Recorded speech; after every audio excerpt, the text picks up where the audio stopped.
राष्ट्रीय लोक दल के काशी अध्यक्ष ने कहा, जनता महंगाई के चलते अमृत महोत्सव नहीं मना पाएगी।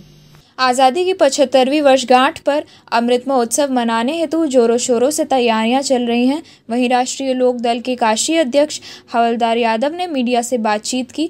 उन्होंने कहा कि जिस तरह से देश के प्रधानमंत्री जनता से अमृत महोत्सव मनाने की बात कर रहे हैं, वह अमृत महोत्सव है ही नहीं।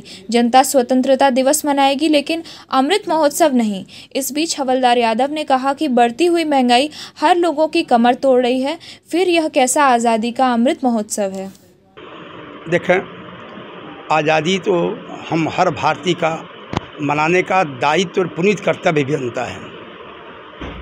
उन शहीदों की याद में जो बलिदान हुए, वीर भारत को आज़ाद कराने में बड़ी कुर्बानी देकर, बड़ी मुसीबत झेल कर, बड़ा आंदोलन करके उन्होंने हम लोगों को आज़ादी दिया। सदियों से देश हमारा गुलाम था, देश तुम्हारा आज़ाद हो गया। आज़ाद देश में आज अगर कहा जाए तो जो हम लोग को आज़ादी मिलनी चाहिए, जहाँ अमृत महोत्सव की बात आती है, वहाँ एक मन में कहीं न कहीं बहुत बड़ा क्लेश आता है कि देश के 75वां साल में हम आज़ाद होने जा रहे हैं, लेकिन बेरोज़गारी और महंगाई दोनों चरम सीमा पर बढ़ गई है।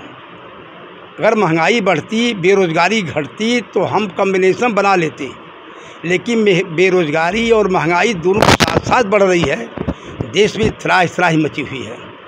झंडा फहराया जाएगा और आज़ादी मनाया जाएगा। जहाँ तक अमृत की बात आती है, अमृत तो उसको कहते हैं जहाँ कोई किसी प्रकार का क्लेश न हो, कहीं कष्ट भी न हो जरा शरीर में, किसी को भी। हर लोग खुश हैं कि हमारा देश आज़ाद है, खुशहाली मनाएंगे, इस त्यौहार को मनाएंगे। लेकिन व्यवस्था पर रोना पड़ रहा है कि आज़ाद हो करके भी हम बेरोज़गारी और महंगाई की मार झेल रहे हैं, किसान की दुर्दशा को झेल रहे हैं, नौजवान की शिक्षा पर झेल रहे हैं, और अराजकता, भ्रष्टाचार पर हम जो है काफ़ी कितना कहा जाए सब कम है। इस बार प्रधानमंत्री ने कहा है कि 75वां अमृत महोत्सव बहुत ही ऐतिहासिक महोत्सव होगा। कुछ लोगों का होगा, जो घी में बूढ़े हैं उनका होगा, और जो पानी भी नहीं पा रहे हैं, पानी के लिए भी चिल्ला मर रहे हैं, उनका क्या होगा। भाई कोई मालपुआ काट रहा तो उसका इससे बड़ा तो उसका कोई महोत्सव नहीं है, और कोई नमक कुछ भी नहीं पा रहा तो उसके लिए तो दुर्दशा का दिन है। तो क्या लगता है, जिस तरह से बीजेपी कह रही है घर घर तिरंगा, झंडा तो फहराएं कि हम आज़ाद हैं। अब हम अपनी नाकामी पर, लोकतंत्र में अपने कुछ समझदारी, अपने लोगों की ना समझदारी पर हम रोएं, यह तो बात दूसरी है, यह तो हमारी पर्सनल व्यवस्था है। लेकिन जो लोगों ने आज़ाद किया, आज़ादी मनाएंगे।